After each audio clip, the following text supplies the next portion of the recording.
नमस्कार, yes news महाराष्ट्रामध्ये आपल्या सर्वांचे स्वागत। येत्या 24 तारखेला पुणे करार दिवस डॉक्टर बाबासाहेब आंबेडकर आणि गांधी यांच्या दोघांच्यामध्ये जो पुणे करार झाला त्या पुणे कराराच्या बद्दल आपण एक शेड्यूल कास्टचे आंदोलन म्हणून अनुसूचित जातीचे आंदोलन नावाचं एक संघटन स्थापन करायला लागले।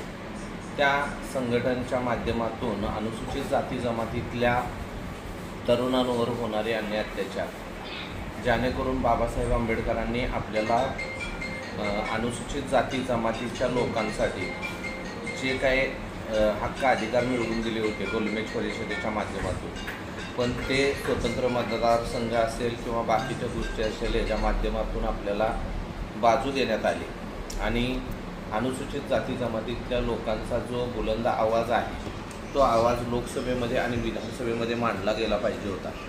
परंतु अप्पर कास्टची लोक मतदान करतात आणि शेड्यूल कास्टचा लीडर हा शेड्यूल कास्टसाठी काम करतो असं बजावलं जातं, परंतु जो व्यक्ती काम करतो त्याच व्यक्तीचं काम केलं जातं, मतदान करतो त्याच व्यक्तीचं काम केलं जातं, अशी परिस्थिती आहे। या परिस्थितीमध्ये आज आमची नोकऱ्यामध्ये असलेल्या लोकांच्या बढतीमधलं आरक्षण असेल, आज क्लास 1 पोस्टच्या जवळजवळ 40% जागा आज रिक्त जागा आहेत, त्या भरल्या गेलेल्या नाहीत, त्या भरल्या गेल्या पाहिजेत। आमच्या मुलांना शिक्षणाचा अधिकार मोफत सक्तीचं शिक्षण मिळायला पाहिजे होतं, ते शिक्षण मिळत नाही आणि या सर्व समस्यावर आवाज उचलणारा आमचा आमदार आणि खासदार असायला पाहिजे होता, पण तो आमदार आणि खासदार आम्हाला मिळत नाही।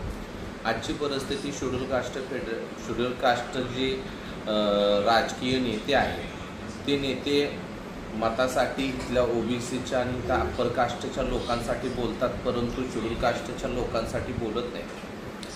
खऱ्या अर्थानं ही जे संघटन आहे हे संघटन राजकीय संघटन नसून हे सामाजिक संघटन आहे आणि हे अनुसूचित जाती आंदोलन आहे आणि हे अनुसूचित जाती आंदोलन बुलंद करण्यासाठी येणाऱ्या 24 तारखेला आम्ही कवठेमहांकाळमध्ये राऊंड टेबल कॉन्फरन्स घेतलेली आहे आणि त्या कॉन्फरन्ससाठी जे शेड्यूल कास्टमधले लीडर आहेत ते लीडर येऊन आपलं मत आणि आपली या संघटनेबद्दलची जी भूमिका आहे ती मांडतील आणि त्यावेळेला 100 अनुसूचित जाती जमातीतल्या कार्यकर्त्यांना आम्ही निमंत्रक म्हणून निवडणार आहे। तर या दोन्ही कार्यक्रम त्या दिवशी होणार आहे। तरी साधारण सकाळी 10 ते संध्याकाळी 5 पर्यंत हा कार्यक्रम चालणार आहे। कवठेमहांकाळमध्ये विद्यानगर येथे हा कार्यक्रम आहे।